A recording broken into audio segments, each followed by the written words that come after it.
At LHTC Broadband, we're proud to provide the communication services you need to get the most from today's technology. We're your local choice for TV, phone, and internet. We offer high-quality cable TV service with HD, multi-room DVR, on-demand, and watch TV everywhere. Plus unlimited calling, and our internet is faster than ever with speeds up to 1 gigabyte. With no contracts and local customer service, switching has never been easier. Call today, 724-593-2411, or visit lhtcbroadband.com. At St. Vincent College, we learn, we listen, we explore, and we rise together. Here you'll discover a community that is ready to help you pursue your goals and prepare you for success. It's why 99% of the class of 2018 was either employed or furthering their education within 1 year of graduating. Schedule a virtual visit now to talk with one of our admission counselors and learn more about the St. Vincent experience at stvincent.edu/visit. Good morning, everyone. This is Heritage Happenings. My name is Jared Bundy, and I'm your interim host of Heritage Happenings here on 97.3 Light FM, 1480 WCNS, and online at 973lightfm.com. Heritage Happenings is also available as a podcast the week following the show by searching for Laurel Highlands Happenings on iTunes, Stitcher, or wherever you get your podcasts. Listen to all episodes for free online at laurelhighlands.org/podcast. And be sure to follow Westmoreland Heritage's website and social media for updates on cultural and historic events throughout Westmoreland County. Our sponsor today is St. Vincent College. Thanks for supporting Heritage Happenings and making this broadcast possible. And we have some other great news to lead off this month's show. I will be turning the reins back over to your regularly scheduled host, Jessica Petrovich, next month. So make sure you keep tuning in for more amazing episodes, and thanks for bearing with me this spring and summer. Now, things may look a little bit different this summer, but Westmoreland County organizations and businesses are adapting to bring you live music, craft beer weeks, night markets, and much more. And this month, that's exactly what we're celebrating. So with that, let me introduce our first guest today, Jessica Hickey. Jessica is the founder and director of the Downtown Greensburg Project, which strives to promote the news, events, culture, and the people of Greensburg. Jessica, thank you for joining me today. Thanks for having me, Jared. Of course. So for those who might not know, what exactly is the Downtown Greensburg Project?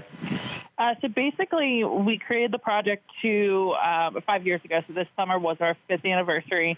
And we created the project to promote the area. There wasn't a lot of promotion for small businesses and some of the stuff going on back then. So we started the project to start doing that, and it kind of grew from there with our website and social media, and then now hosting events like Craft Beer Week, the Night Market, Yoga Under the Stars, and Luminary Night. That's fantastic, and congratulations on 5 years. I can't believe it's been that long already. I know, right? Crazy. Well, excellent.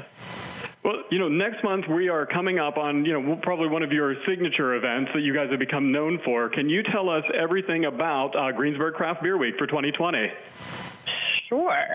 So Greensburg Craft Beer Week this year for 2020, it's our 4th year. Obviously, it's going to be a little bit different with everything going on. So we are focusing a bit more on digital events or takeout style events. If locations can still have events with the restrictions or have events outside, we're still going to obviously have those. But there is going to be a little bit different than previous years. We're not going to be having our homebrew competition this year, but that'll be back next year, hopefully. So I think it'll be different, but it's still awesome. We still have a lot of breweries involved. We have a couple new ones this year and some really great events sort of already in the works. Excellent. So where did you originally come up with Craft Beer Week? And, do people really think of Greensburg or Westmoreland County as a destination for craft beer? I think when it was created, a friend of mine had asked me to help her put this on originally the first couple years. And I obviously was a craft beer drinker. And I was like, yeah, Leon, let's do it. Let's see what happens. And there were some really great bars and restaurants who really promote craft beer and our local beer here in whether it's Westmoreland County or a little bit outside of it. So we wanted to, promote that even more. So that's kind of how it started. And then it's sort of grown from there with the new breweries that have opened up in the area and, kind of creating fun events for people to go to. Excellent. And what are some of the restaurants that might be involved with Craft Beer Week for 2020?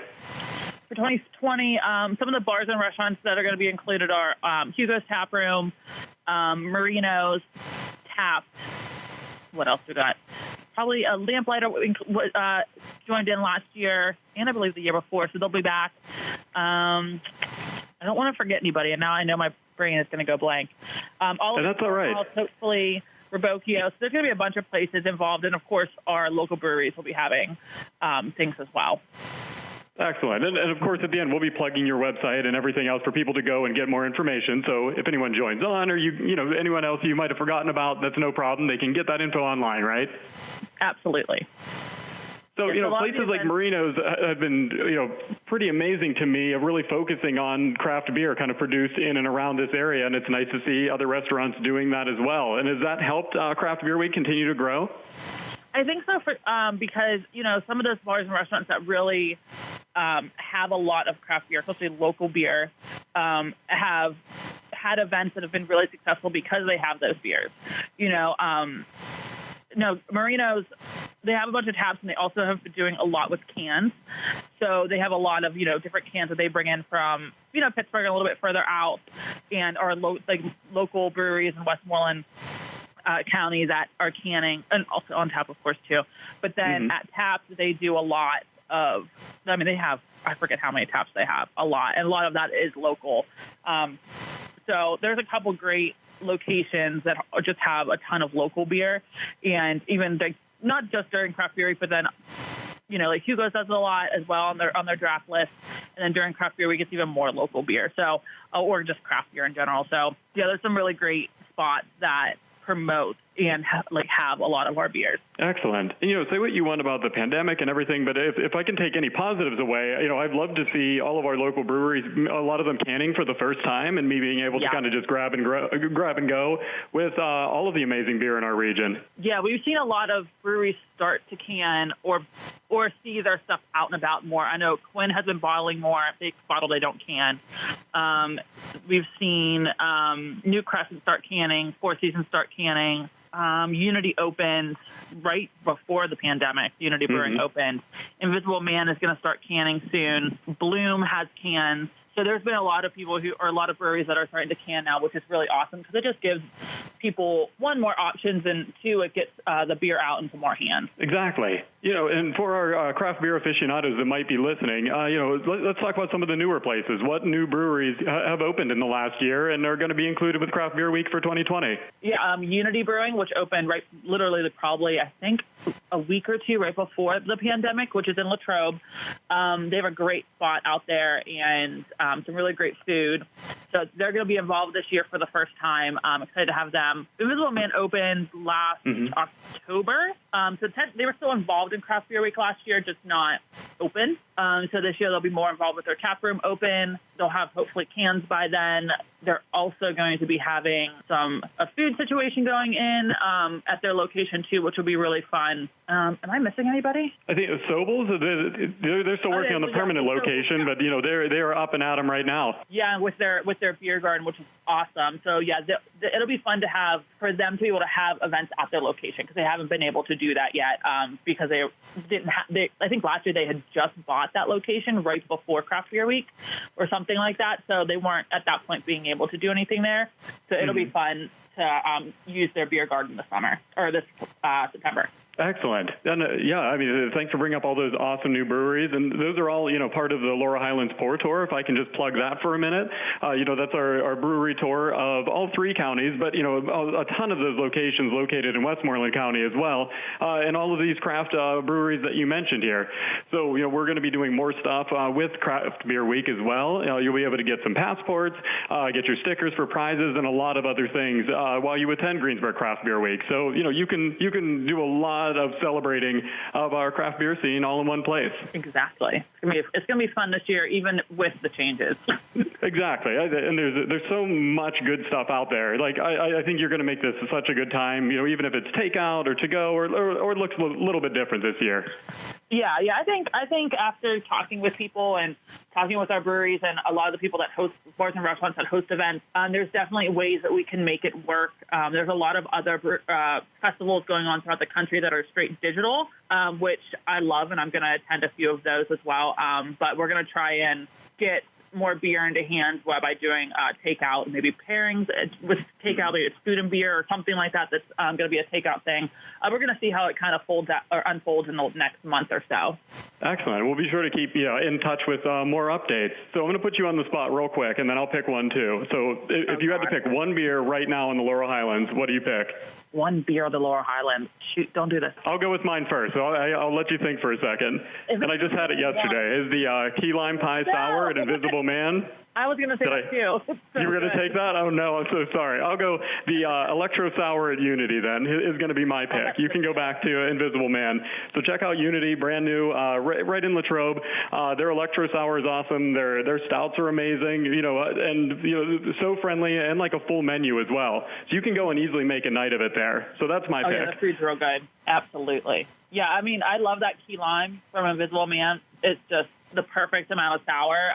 I've been drinking that one occasionally, a lot. But, I had a seltzer from a local brewery recently, which was great, from Yellow Bridge. I had that last night, which is it's fun to see local breweries get into the seltzer game. And I think this is the first. Well, Quinn has a seltzer too. It's not canned. It's only on tap at their brewery. Don't quote me on that if it's not there anymore. But they, those couple breweries have messed around with seltzers and put out some pretty nice stuff. So it's been fun to see that. Excellent. So, yeah, I mean, we can talk about craft beer all day, but we have to get on to some other topics. Where do I go for more information of Craft Beer Week, to get tickets, or to see all the events going on? Sure. It's going to be GreensburgCraftBeerWeek.com. Super easy. Excellent. Check that out. And you have events on Facebook and everything else? We will. Those will start getting probably put up in the next few weeks once we get more information from everybody. Perfect. So by the time you're hearing this out there, these will be all over the place and very easy to find. So with our last couple minutes here, let's go into what else you guys have going on. I know you have your night markets, Yoga Under the Stars. What other events do you want to talk about? Yeah, I mean, night market this year has been really fun. We have 5 this season. From, June to the end of October. We did move our May one because of COVID to the end of October. So, but we still have 5. So we have 3 left for the season, August 27th, October 1st, and October 29th, which is really fun. We have about 45 vendors-ish at market, and it's on Pennsylvania Avenue right behind the county courthouse. So we block off that street, shut it down, and we have a whole bunch of vendors. So anything from, fruits and veggies to baked goods, to beer, wine, liquor, and a lot of artisans that have T-shirts or ceramics or pins. We have a lot of great vendors this year, and we're trying to mix it up and bring different vendors, a small amount of different vendors each market. Man, you just really have a little bit of everything. So anyone can really come to this market and walk away with something, local, made in the area, and delicious, it sounds like. Absolutely, yeah. We definitely strive to make sure that all of our vendors are, they either make it or bake it, or they're farmers, or a local artisan. We're very kind of strict on that. So we make sure that everyone's pretty local. We have a couple vendors who are a little bit further out, but their products are so great that I'm like, you can come. Well, that's fantastic. Anything else you want to talk about that event? You said it's going through October. Are the stores in town open as that's going on as well? Can I also shop as I'm going down the street? Absolutely, yeah. So there'll be most of the stores on Pennsylvania and 2nd are open, and on Main Street. I know Sundog's open. Some of the restaurants are open right now, as well as Invisible Man's down there. We usually have a food truck or 2 set up down by the brewery. We don't have them in the market area. One, because there's restaurants right there who usually are open. Right now they're not due to COVID. But we book our market so far in advance that we can't fit a food truck. So we end up pushing it down by the brewery, which actually causes people to walk down there and see the shop. So it's kind of nice to have that. So we put a couple food trucks down there. People are able to go past all the shops and shop in there and kind of see the rest of town as well as the market.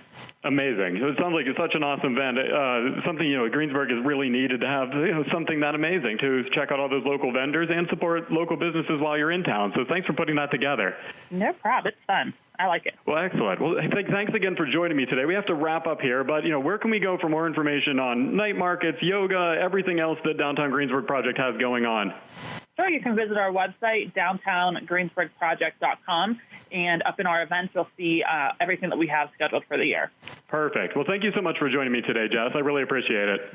Thanks, Jared. Thanks again to our sponsors, St. Vincent College, for making our show today possible. Our next guest is bringing live music back to Westmoreland County and the Laurel Highlands with the Westmoreland Symphony Orchestra. Let me introduce you, Endy Reindl. Endy has the privilege of being the executive director for the Westmoreland Symphony Orchestra. The WSO provides resounding musical experiences for our neighbors in the Westmoreland region. He has been involved in the arts his whole life and enjoys an ice-cold glass of lemonade in the summer. Endy, thanks for joining us today. Thanks for having me, Jared. Of course.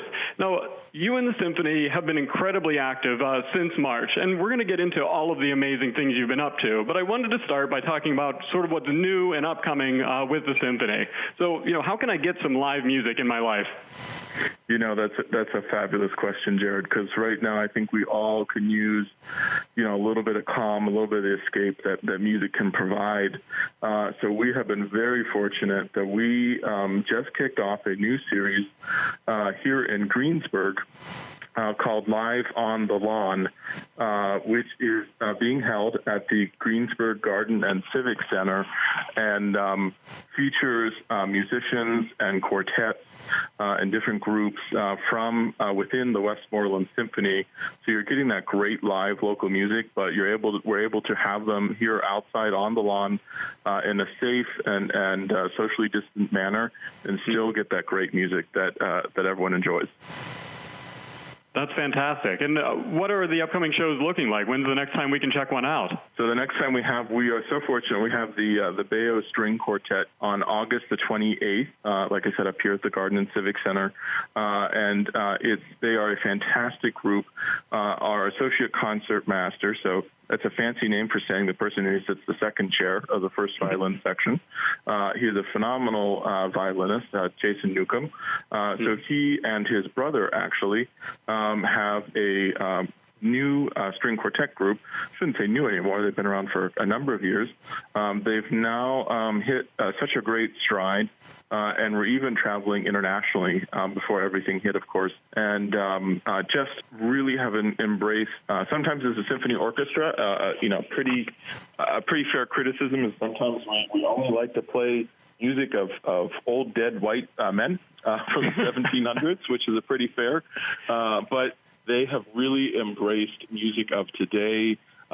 Very much living composers and getting their perspectives, and they're fabulous music. So we are really looking forward to that, and I think it's very important, in today's age, of course, to get some diversity in at the composer pen and hear some new music alongside those strident favorites that we all like. Excellent. So this would be a good first opportunity to interact with the symphony, even if I've never come to something before, or it's something that I didn't really think I would enjoy because it's, like I said, old music from the 1700s, right? Exactly, and that's something that we are really working at, and the symphony is not just for a certain group of people. The symphony is not just a certain brand of music. Prime example.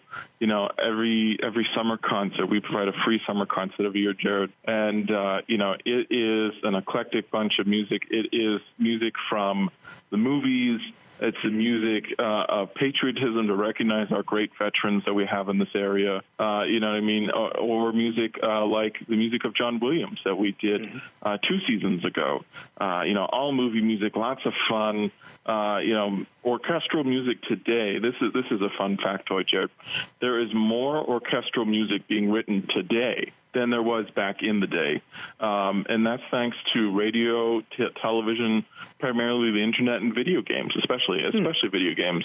There's actually groups out there for colleges, particularly, that play the music of video games, and you might think like, wow, I'm thinking of like Tetris and Zelda, and like, wow, those are really, really not so hot, from the music standpoint, but these new games have storylines and they have these graphic arts, but they have this really robust music around them. So music in our region especially is just getting more robust, more engaging, and we're just happy to be a part of that. That's fantastic. And, I will admit that, my entryway into going to symphonies was a John Williams night. It's what first captivated me, and I gave it a chance, and then I was hooked. And now, I can't wait to go to, Stravinsky or things like that I never thought I would hear myself saying or even knowing the names of. So, exactly. I think that's a great way to start getting your feet wet and going to your first event, and then you'll get hooked. Exactly. And it's, even if even like you said, even if you can't pronounce Stravinsky or Shostakovich or Rachmaninoff or something, just doesn't mean you can't appreciate the great music, because those three that I just mentioned, in particular those three composers, those are all composers of the 1900s that most people don't realize. And the music that they wrote is not, it's not just categorized as one way, maybe stuffier or out of date. That music has storylines and history behind it. And, and how was that music written and why was that music written at that particular time? And the storylines behind that are so rich and exciting that, you just start talking about a piece and you're learning about a composer and you just get so wrapped up in the music, the hearing the bright, brilliant fanfare of Shostakovich. And then you think about how does that compare to life today or a memory or something, and it's a really neat experience. It's amazing. I can't recommend it enough to patronize your local symphony and to really give Westmoreland Symphony Orchestra a chance to wow you, because I think you'll be really surprised at how much you'll enjoy it. And what's better than live local music? Nothing. It's the thing I've missed more than anything has been the live local music this summer. Exactly. So when I come to the show, what should I bring? Can I bring food? Should I bring a chair? So yeah, we would definitely recommend bringing a lawn chair or a blanket. Of course, we need to bring face masks with with everything going on, and bring a bottle of bubbly. Could be sparkling bubbly or some other bubbly that I maybe shouldn't mention on the radio, and enjoy yourself for the evening. Of course, we can't share with our neighbors right now, but, bring whatever you'd like to enjoy, here on the lawn and all that. And it's a wonderfully relaxed evening, especially right now. I think we all can appreciate evenings like that. Excellent. And yes, our previous guest, we were talking about Greensburg Craft Beer Week and our great, beer scene. So yeah, make sure you patronize those local places. Bring your blanket and come on up for a great night of music. Yeah, we have some fabulous local wineries and breweries. Please patronize. So, transitioning on from this, kind of like looking into the future is our next question. Will there be a 50-second season for the symphony? Jared, that's a wonderful question, and I can proudly say yes. There will be a 50-second season. We are actually, at this very moment, we are getting ready. The details have been finally inked.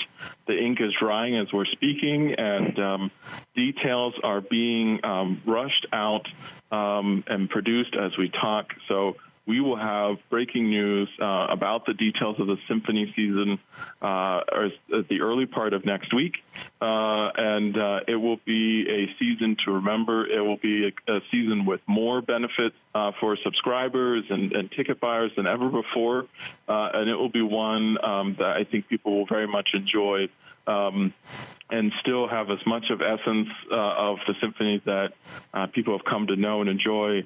But it will have some great opportunities that folks didn't have before. So we're excited to release those here in the very, very near future. Excellent. Thank you so much. You heard it here first. This information will be out soon, and you'll be able to see everything amazing about the upcoming 50-second season with the symphony, which will be alive and well. Yes, with your live local breaking news reporter, Jared Bundy. So, now that we know the future's secure, so I feel okay then going back into the past. When all this was starting, and I follow a few, symphony, type news stories and things like that. And at one point I read about New Zealand was the only symphony left recording music in the world. And things were getting pretty dire in March and April. How did Westmoreland Symphony sort of adapt and overcome those challenges? Well, I think a lot of arts organizations, Jared, really had to do a quick, fast look and figure out, okay, as arts organizations, the primary way that we connect with folks is through in-person events, concerts, events and educational offerings and things like that. And so we really did a quick turnaround, and we unfortunately had to cancel our Irish Rhapsody concert, which I believe was scheduled for March 14 or 15. Actually, the date I can't remember the date because it feels like that was forever ago. And so by the following Tuesday, we had decided that we needed to be able to connect with folks, because we knew that there was going to be a longing for arts, in the community and people's lives. Again, provide moments of calm, provide moments of reflection amongst so much uncertainty and chaos in the world. And so we organized the WSO to Go, has a nice little ring to it, which has been featuring musicians from the symphony. We've been doing in-depth interviews with some of the musicians and cocktail hours with our conductor. I mean, who doesn't want to attend a cocktail hour, even though it might be virtually? Just fun laid-back events, but through those efforts, we've also been able to increase educational offerings and offer classes to students, especially now when they might be really missing out on they missed out on the spring concerts, end-of-year concerts, things like that, trying to really help keep up their music education. But all of that combined, we are very fortunate, Jared, that we've been able to reach over 100,000 local households in our region, which is just magnificent. I have to give a huge kudos to my staff, who's worked tirelessly to ensure that has happened. But just a wide range of content, lots of new music, lots of old music, just a lot of fun, but a lot of great ways to engage. Because even if it's for a few minutes, those few minutes are really appreciated by folks nowadays. So we wanted to make sure we could continue that as much as possible. Absolutely, and you really delivered on that promise. The WSO to Go was, such a wonderful idea. It was well executed, and it really was something I looked forward to. I loved seeing something new pop up. It was always like you could never predict what it was going to be or what style of music, and it was just fantastic. So thank you for producing content that was very valued at that time. Well, that's very gracious of you, Jared. I appreciate that. So we have to, unfortunately, wrap up here. The time has been flying by, but where do we learn more about the Westmoreland Symphony? Where do I check out the WSO to Go video series and more? Well, Jared, you can always visit our website at www.westmorelandsymphony.org. Sorry, it's a mouthful. And you can always check out our social media channels. Again, just simply search Westmoreland Symphony on Facebook and Twitter, Instagram, and YouTube. And we will be also, aside from announcing the new season, we will be in the very near future. We will be also announcing a revamped free summer concert offering with a larger ensemble that was recorded at the Palace Theater in the middle of July, and that's going to be our free offering this year in place of our summer concert to the community. So we're excited for some great things that are coming out of the symphony and great ways to connect with the community. Excellent. Well, Endy, thank you again so much for your time today and your passion for bringing wonderful live music to our region. It's very much appreciated. I appreciate it, Jared. Thanks for having us. You're welcome. This has been Heritage Happenings, sponsored by St. Vincent College. Be sure to follow Westmoreland Heritage online and find this show as a podcast on iTunes, Stitcher, or wherever you get your podcasts. Thanks so much for tuning in, and I've loved being your host for the past few months. Jessica Petrovich, your regular host, will be back next month with a new guest, more history, and more stories next month here on Heritage Happenings. At St. Vincent College, we learn, we listen, we explore, and we rise together. Here you'll discover a community that is ready to help you pursue your goals and prepare you for success. It's why 99% of the class of 2018 was either employed or furthering their education within 1 year of graduating. Schedule a virtual visit now to talk with one of our admission counselors and learn more about the St. Vincent experience at stvincent.edu/visit. At LHTC Broadband, we're proud to provide the communication services you need to get the most from today's technology. We're your local choice for TV, phone, and internet. We offer high-quality cable TV service with HD, multi-room DVR, on-demand, and watch TV everywhere. Plus unlimited calling, and our internet is faster than ever with speeds up to 1 gigabyte. With no contracts and local customer service, switching has never been easier. Call today, 724-593-2411, or visit lhtcbroadband.com.